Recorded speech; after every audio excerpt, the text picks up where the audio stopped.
What is going on, guys, and welcome back to this week's Bourbon of the Week. My name's Chris. I'm going to be your host for today, and today we have a special one. This is Kentucky Owl. This is the confiscated in 1916. We're going to go over all of that in a little bit, but the thing about this bottle right here is we know nothing about this bottle right here. This is non-age stated. This is a sourced bourbon, but we don't know where it's sourced from. It says that it's at least 4 years old, but I don't even know where they're getting that information because the only thing that's on here is it's Kentucky straight bourbon, and if I remember correctly, straight bourbon only has to be 2 years old. And then the mash bill is undisclosed on this as well. This company is owned by Stoli. I don't know how they got their hands on Kentucky Owl. I don't know how that partnership got put together at all. So basically, this is the bourbon of the unknown. But everybody knows before we get started on all of that, time for the traditional sip. I haven't messed that up in a while.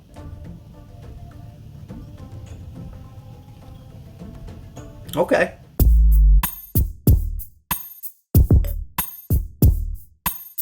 So that's right, this is the bourbon of the unknown, and the reason that I don't like that, and I know we usually save price for last, but I'm just going to tell you the price off the bat here. This comes in at $125 here in 2021. Now, when I got it for $100.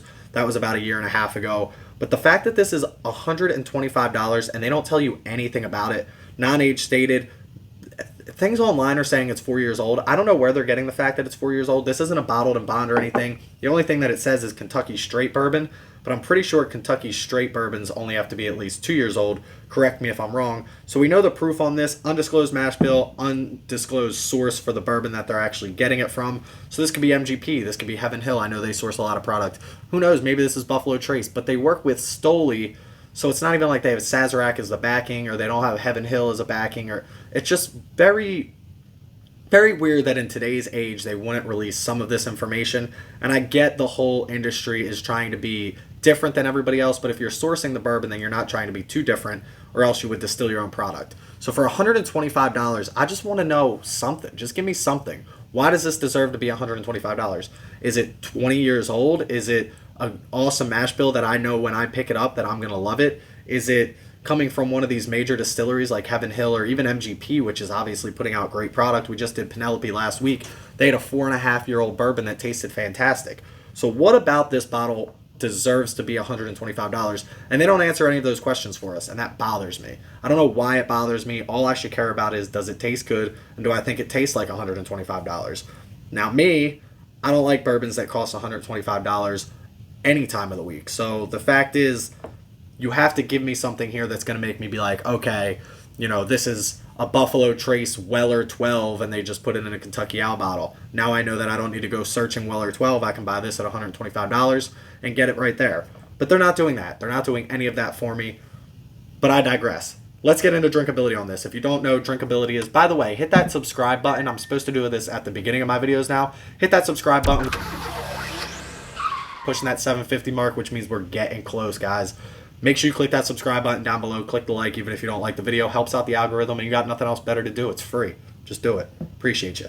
96.4 proof. Drinkability. When we talk about drinkability, we're talking about that ethanol kick. Does it have a big ethanol kick? Is it smooth? Is it easy sipping? Or does it give you that big Kentucky hug? And for 96.4 proof, I feel like this is tough because I've been doing a lot of higher proof stuffs. We just did the barrel proof last week, 115 proof. I've been drinking a lot of ryes, which definitely give you that spice and that ethanol kick. So for 90 now to drop me back down to that mid 90s range, high 90s range, it definitely feels like this sip's very easy. And maybe that's because it does. I mean, it's a $125 bottle of bourbon, so it should sip easy. You would think that the way that this sips, that it's a little bit older as well. Now, undisclosed mash bill, I don't know if this is rye, I don't know if this is wheat. Tastes like a rye to me.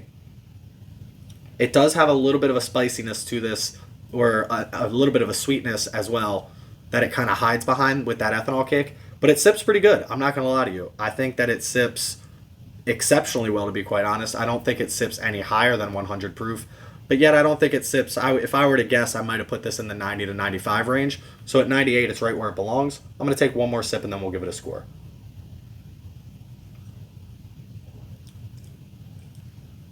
Yeah, there's no real, I mean, there's a little bit of a bite at the end. Tickles the back of the throat there. But other than that, this is real easy, real smooth. I know people in the bourbon world don't like the word smooth, but I like to use it. This is pretty smooth, pretty easy sipping. For drinkability, I'm going to give this like an 8.8 when it comes to drinkability. I think it's where it belongs. Cheers. So next we're going to get into taste on this, and as you know, I've been working on my taste profiles. I've been working on learning how to taste bourbons, how to nose bourbons and do all that. And this particular bottle is difficult for me to give a taste score for, because of the fact that the flavor profiles that are in this are the like major flavor profiles that I do not like. So again, we don't know this not age stated, but it almost seems like it's an older bourbon to me. I don't know why I think that. It's got a very predominant oak, leather, tobacco, and those are the three things that I don't love in bourbon when they're like extra heavy. Obviously, you're gonna have oak in there. Don't drink bourbon if you don't want it to taste like oak. It's sitting in a wood crate barrel for however long it's in there. But this one is like, it's predominant. It's heavy with the oak. It's heavy with the tobacco, and it's heavy with the leather. Especially on the ending here, you get a lot of that taste profile that just isn't my favorite. Now, is it bad? By no means. I absolutely love the taste as far as the blending process goes. It's very, this taste here, this taste there. Nothing tastes bad. It's just not my favorite personal taste profiles when it comes to these things. And the other thing that you pick up out of this, definitely get it on the nose and you get it on the taste a little bit, is graham cracker. Now, we recently just added graham cracker at our ice cream store, so I've been munching on graham crackers a lot. So this does have a very good graham cracker. That's kind of what stands out more than anything else when you're talking about this. The spices at the end, which is still why I think it's that rye kick more than like a wheated bourbon or anything like that. But the graham cracker, the caramel, the vanilla, it's all there, and then it's very heavy oak, tobacco, and leather. So taste is not bad. Don't get me wrong. If you like this is a fire sipping bourbon all day. Outside, get a nice fire roaring. You sip on this, and you're gonna get that fire smoke, that tobacco, that leather, that outdoor camping experience when you're drinking this Kentucky Owl. Not my favorite at the end of the day, but at the same time, I don't think it's a bad flavor profile, so I'm not going to give it a bad score just because I don't like it. But at the same time, I'm not going to give it the greatest score. I'm going to drop it out of the 8s, and let's put it at like a 7.7 when it comes to taste on this. And last but certainly not least, we've already talked about it. We've got to get into the price conversation on this. And at $125, this is the second most expensive bottle that I have behind the Elijah Craig 18-year, and it just doesn't quite do it for me.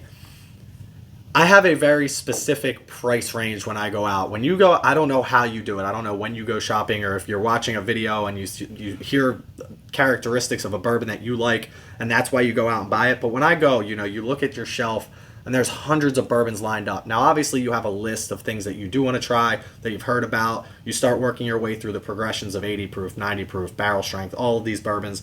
When I first started out, all I drank was 80 proof bourbon, Basil Hayden's, Bird Dog, all that kind of stuff, and I loved it. Wild Turkey 101 caught my interest, and I started to move into those higher proofs. So I started off by name, brand, and proof, but then you get into things that you've never tried before, you've never heard of before. And the question is, how do you justify buying that bottle? You look it up. You find out maybe it's got a mash bill that you like. I love the Wild Turkey mash bill, so every time I see a bourbon that might have a similar mash bill, I'll try it out to see how it compares to something like Wild Turkey. Maybe you look at an age statement on it. You see on there, Russell's Reserve, 10 years, boom, right there on it. Eagle Rare, 10 years, boom, right there on it. So you're like, oh, this is a 10-year bottle. Let's see how a 10-year bottle tastes. Maybe you're looking at a distillery name and you're like, oh, this came from Heaven Hill. This came from Jim Beam. Again, Wild Turkey, or it came from Old Forester. You started to fall in love with the Old Forester line. So you buy another bottle of something like that. What is Kentucky? So it's Stoli. So am I going to go out and be like, oh, I really like Stoli vodka. Let me get some Kentucky Owl. It's not age stated, so I can't be like, oh, well, it's at least 2 years old. Let me pick that up. I can't look up the mash bill and decide, oh, I really like that mash bill. Let me grab that bottle of bourbon for $125. Am I going to go after the story? I will tell you one thing that I do love. This cork has Kentucky Owl. I don't think I've ever seen, I don't know, I can get a better shot if this doesn't work. I don't think I've ever seen a cork with the actual name on the cork. Now I think this is fake. It feels fake. But anyway, that's pretty cool. But again, one, you can't figure that out till you open it. And two, $125? I don't think so. Old school design. We're going to go over the history behind Kentucky Owl. Kind of a cool story behind it. But at the same time, this is a 2014 bourbon that came back, owned by Stoli, and we know nothing about it. So why is it $125? Are they just trying to kind of run that price tag because they know that they're going to get it? Or they know that because you know nothing about it, that the only way you're going to find out if you like it or not is if you pick up the bottle? I don't know. I would love to talk to the guy in charge of pricing at their building and figure out why they justify that. Maybe it's a 13-year-old bourbon and they just don't want to put it on here. But again, Why wouldn't you? Why wouldn't you state that on your bottle if that's what you got here? So, with all that being said, $125 is a heavy ask for this, and this is going to drop it down the list. I'm going to give this like a 5.7 when it comes to price on this. I don't want to get it too low because the drinkability and the taste were pretty good. So at the same time, I guess, you want to pick it up. It's almost like a what am I getting into type of thing, but I think a 5.7 is where I'm going to put this on the price scale at $125. At least it's not at least it's not a $200 bottle like the Elijah Craig 18 year. Yeah, well, but that comes with an age statement, so 5.7. So while I add these scores up, let's send it over to this week's Bourbon Bomb of the Week and learn a little bit more about Kentucky Owl because it's got an interesting story behind it, that's for sure. Cheers.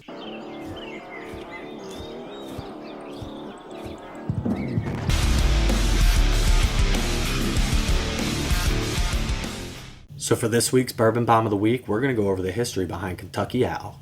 Bom, bom, bom. So Kentucky Owl was actually founded in 1879 by a gentleman named C.M. Dedman, Charles Mortimer Dedman, which is already creepy enough. He was actually gifted a plot of land for his wedding day by his adopted father and convinced his wife to let him turn it into a distillery, which he called Dedman Distillery, C.M. Dedman Distillery. Him and his wife ended up being very successful, making thousands and thousands of gallons of whiskey up until 1916, which is why this bottle is called Confiscated in 1916. And that's exactly what happened. The U.S. government stepped in before Prohibition and confiscated over 250,000 gallons of bourbon from his distillery. Now, at this time, they shipped it to a safe house, which is where it was supposed to be under safe keeping. Well, that is until this safe house burnt to the ground, and not for days. With this much whiskey in it, this safe house should have burned for days, but it only burned for hours. So the question is, where did the whiskey go? Rumor has it that Al Capone actually broke in, stole the whiskey, and used it to supply his speakeasies in Chicago with whiskey from C.M. Dedman Distillery. Now, we'll never know if this is true because all the people involved are obviously 6 feet under now, but the question is, where did the Kentucky Owl go? Maybe we'll never know. Cheers. So that's the story behind Kentucky Owl, and it wasn't until 2014 when they brought this bottle back by the great-great-grandson that he dedicated it to his family by naming it Confiscated in 1916. And if I know the U.S. government, they stole that whiskey and they sold it to Al Capone for pennies on the dollar, but I wish this bottle right here was pennies on the dollar as well because this scored a 7.40, and quite frankly, it just could not overcome that price tag that comes along with this bottle, especially for knowing nothing about it. But that's going to be it for this week. Make sure you check me out on Instagram at Bourbon of the Week. Every Tuesday at 4 p.m. we drop an image of the bourbon that we're going to review. You can go on and try and guess the score that I'm going to give it. If you guess the closest, I'll shout you out on the channel as well as enter you in a monthly drawing. Check us out on Discord and Patreon, both those links down below. Come support the channel, come chat with us, let me know what you're sipping on. But in the meantime, don't drink and drive, drink responsibly, stay healthy, stay happy, stay drinking. Click that subscribe button, baby. Road to 1,000 coming soon.